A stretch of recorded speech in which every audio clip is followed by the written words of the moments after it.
Hi everyone, मी श्वेता. स्वागत आहे तुमचं आपल्या चॅनलवर. तर आज आपण पाहणार आहोत मसाल्याची झणझणीत अशी पाटवड्याची भाजी. विदर्भामध्ये स्पेशली ही बनवल्या जाते. सुट्टीच्या दिवशी किंवा रविवारी तुम्ही हा बेत नक्कीच बनवू शकता. रेसिपी आवडली असेल तर प्लीज व्हिडिओला लाईक करायला विसरू नका. चला रेसिपीला सुरुवात करूया. तव्यावर एक मोठा चमचा तेल घेतलेला आहे. यामध्ये खडे मसाले जसं वेलची, मिरे, दालचिनी हे टाकून घेतलेला आहे आणि एक चमचा जिरे सुद्धा घेतलेला आहे. लगेच यावर एक वाटी सुके खोबऱ्याचे काप टाकलेले आहे. मिनिटभर परतल्यानंतर आपण यावर एक मोठा कांदा उभा काप करून टाकलेला आहे. आपल्याला याचं वाटण बनवायचं आहे, त्यामुळे कांदा तुम्ही कशाही पद्धतीने कट करू शकता. कांदा सुद्धा मिनिटभर परतल्यानंतर खडे मसाल्यांमधले बाकीचे मसाले सुद्धा आपण याच्यामध्ये भाजून घेऊया. त्यामध्ये एक लाल मिरची नसेल तर स्किप केली तरीही चालेल, पण याने रंग छान येतो.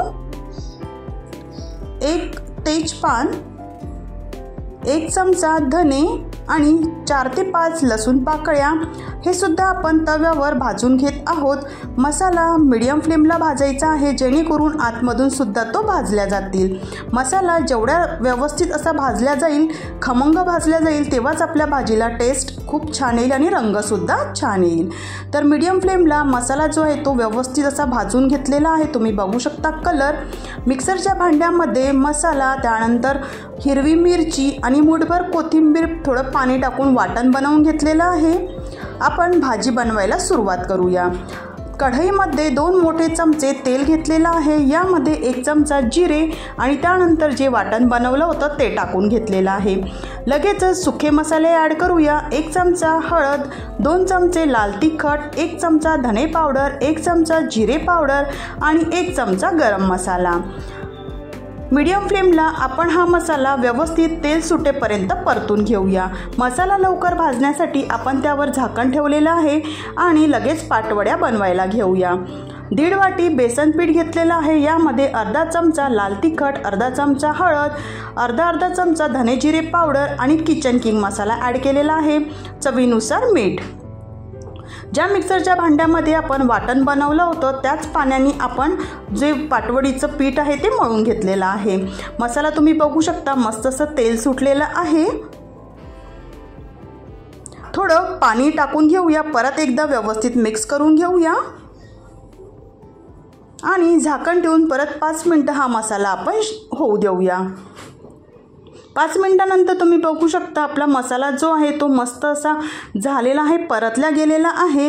आता यामध्ये आपण भाजीची जशी क्वांटिटी हवी आहे त्यानुसार याच्यामध्ये पाणी ॲड करूया आणि पाटवड्या शिजण्यासाठी सुद्धा आपल्याला पाणी याच्यामध्ये ॲड करायचं आहे. तर बघू शकता तुम्ही मी 2 ग्लास पाणी ॲड केलेलं आहे.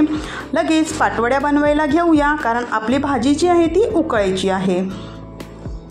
चपाती किंवा पोळी आपण जशी बनवतो त्या पद्धतीने लाटून घेतलेला आहे आणि आपल्याला पाहिजे त्या आकारात आपण पाटवडी बनवून घेऊया. तर बघा अशा पद्धतीने ह्या पाटवड्या झालेल्या आहेत आणि आपलं जे मसाला आहे किंवा भाजी आहे त्याला सुद्धा छानशी उकळी आलेली आहे. लगेच या पाटवड्या आपण भाजीमध्ये टाकून घेऊया. गॅसची फ्लेम मीडियम ठेवावी. सगळ्या पाटवड्या टाकल्यानंतर तुम्ही बघू शकता आपली भाजीची कन्सिस्टन्सी अशी आहे, पण आपण याच्यामध्ये आणखी पाणी ॲड करणार आहोत, कारण पाटवड्या शिजायला पाणी लागतं. तर बघू शकता मस्त असं पाणी ॲड केलेलं आहे. वरून तर्री पण आलेली आहे. यामध्ये चवीनुसार मीठ टाकलेलं आहे. व्यवस्थित मिक्स केल्यानंतर 10 ते 15 मिनिटानंतर तुम्ही भाजी बघू शकता दाटसर रस्सा आलेला आहे आणि आपली पाटवड्याची भाजी तयार झालेली आहे. वरून बारीक चिरलेली कोथिंबीर ॲड केलेली आहे.